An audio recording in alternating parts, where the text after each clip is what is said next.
E aí pessoal, tudo bem com vocês? Já estavam com saudades? Eu demorei um pouco para postar um novo vídeo, pois eu queria que todos vocês, na medida do possível, conseguissem responder às nossas recuperações paralelas. Algumas pessoas ainda não responderam às nossas recuperações paralelas. Ainda tem tempo.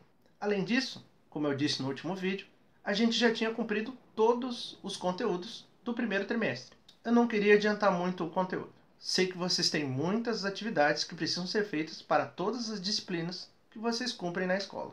E além disso, alguns de vocês ainda têm compromissos externos como trabalho, estágio ou estudos extras.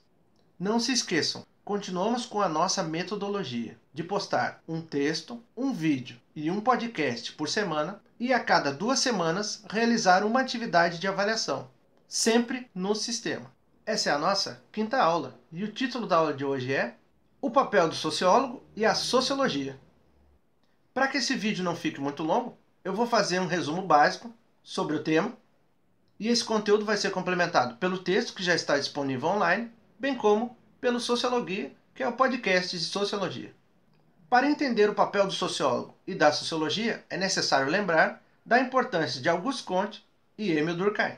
Auguste Comte foi o primeiro a desenvolver, por meio da física social, uma ciência capaz de explicar o maior de todos os objetos, ou seja, a sociedade e os seres humanos. Para fazer isso, ele criou um sistema de categorias, classificando as sociedades da mais desenvolvida, a europeia, até a menos desenvolvida.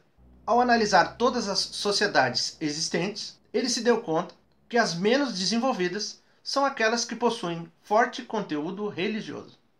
Afinal, na sua concepção, que descende do iluminismo, a ciência é a única fonte de toda a explicação, e a religião, ao contrário, foi responsável por colocar os seres humanos na chamada Idade das Trevas, como também é conhecida a Idade Média.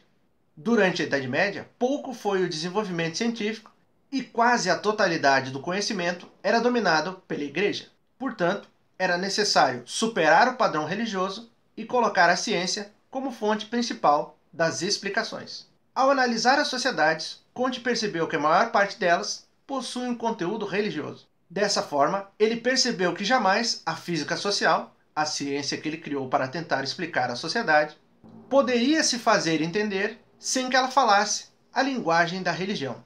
Para tentar tornar a física social mais palpável para sociedades com forte conteúdo religioso, ele criou a chamada religião da humanidade. Isso pode parecer estranho, mas tem até alguma lógica. Afinal, para falar com pessoas que acreditam em religião, nada melhor do que falar de forma religiosa. A ideia mais importante associada à religião da humanidade é a trindade positiva. A trindade positiva é composta por grande ser, que é a humanidade, pois ela faz ciência, grande objeto, que é tudo que existe na Terra, menos a humanidade, e a grande ordem, que vem a ser o universo, menos a Terra e menos a humanidade. Apesar desse esforço para criar uma ciência capaz de explicar a sociedade, ao criar a física social, Comte não conseguiu abandonar os modelos tradicionais de ciência, e nem mesmo foi capaz de criar um método específico para a física social. Essa é a grande crítica proposta por Émile Durkheim. Para Émile Durkheim, a coisa mais importante que uma ciência pode ter é seu método. Por isso, ele cria a ideia de método sociológico, que é um método para explicar o que acontece na sociedade, como ela se desenvolve e o que faz a sociedade ser a sociedade. A partir da ideia de método sociológico, Durkheim transforma a física social em sociologia. Durkheim é responsável pela sociologia ter esse nome. Além disso, Durkheim não acredita ser possível classificar as sociedades de acordo com uma suposta ordem evolutiva. É apenas com Émile Durkheim e a sociologia que as culturas passam a ser mais respeitadas e que se passa a entender que cada sociedade possui valor por aquilo que ela é.